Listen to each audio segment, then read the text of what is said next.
Welcome to Penrose Learning, where we make understanding easy. In this video, I will show how to learn guitar Step 1, Full Guide.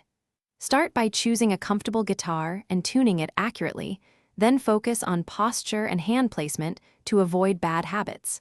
Practice short sessions regularly and build finger strength slowly with simple exercises. Keep a practice log to track progress, and always warm up before playing to protect your fingers and wrists. Warm up with 5 minutes of simple finger stretches and chromatic runs, then work on open chords and smooth chord transitions using a metronome. Include basic strumming patterns and alternate picking exercises to balance both hands. Spend most of your practice on what frustrates you, but end with something fun to stay motivated. Repeat these steps daily to build reliable technique and musical confidence. Choose one easy song that excites you and break it into small sections to learn thoroughly, focusing on chord changes and rhythm.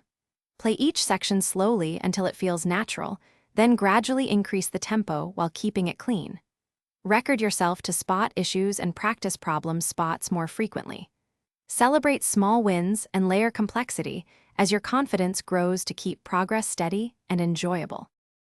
Thanks for watching. If this was helpful, leave a like and consider subscribing. See you next time.